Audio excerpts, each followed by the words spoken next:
It's our 8th win, which is good, but we've been hit with quite a few losses. But as the games come down, yeah, I mean, you can say cup final, you can say must win. It was important to win the game for a number of reasons. But I would, also on the other side of it, this is a game we couldn't lose. It's not major things that are happening in the game. It's just, look, they're soft goals. They're 3 soft goals. That's the same thing it was last week. So look, I've been in situations where this has happened before, and you can't hide away from it. You gotta go. You cannot hide. And we'll review video, and guys will see it, and they'll know it, and they'll have to own up to it, and they'll just have to work harder. Sometimes it takes Sporting Kansas City 2 months to give up 6 goals.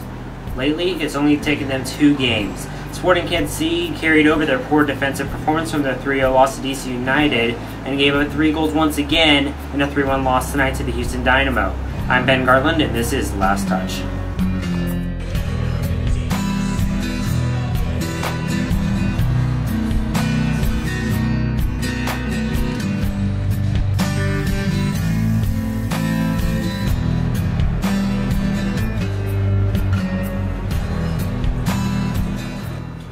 Kansas City head coach, as you just saw, blamed this loss on 3 soft goals by the Houston Dynamo, where the Sporting Kansas City defense really needed to be better. And this is a situation where the Sporting Kansas City defense was absolutely atrocious.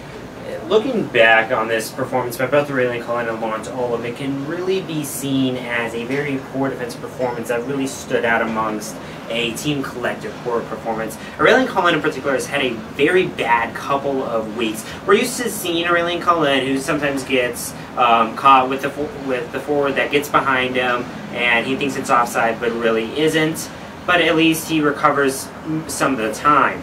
Lately, he has not been able to recover. He's let balls through and to get the opposing teams pretty much easy goals. They allow Kempin to be hung out and dry and get one-on-ones with the keeper. This has been a performance where we really needed Aurélien Collin to step up and play well, but lately he's been a defensive liability instead of being a hard-nosed physical defender like we've needed.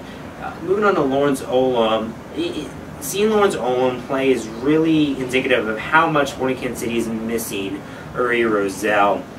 Olum has been serviceable for most of the season, but like Collin, he's had a really bad couple of games. He's looked like a baby deer on the ball, where he has not been able to really start an attack from the back like Rosell was. He was not able to defend well like Rosell was. He's also become a defensive liability, and when Sporting Kansas City really needs to clog up the middle and stop some of his breakaways, Olum has not been able to do that. So while the team has had a bad performance collectively, those two are really staying down. They'll really need to step it up going into next week. Now, on the lighter side, Sporting Kansas City did have 1 goal, and that was from Dom Dwyer scoring his 17th goal of the year. Benny Feilhaber with the assist. That puts Dwyer within 1 goal of Precky's single-season franchise record for goals set in 1996. He has 18. Dwyer now has 17. So Dwyer is getting close to the record. However, he'll have to wait a couple of games to get it. Going into this next couple of weeks for Sporting Kansas City, Dom Dwyer will be out against New England after he picked up a yellow card for his part in the confrontation in the box that we saw in the 43rd minute. We've seen Dwyer have a bit of a hot head the last couple of games as well. He earns a yellow card, he's on suspension. Another person on suspension is Benny Feilhaber, who also earned a yellow card in that mass confrontation. He actually threw the first shove in that confrontation, and then Sarkodie pushed him back and started that whole mini brawl.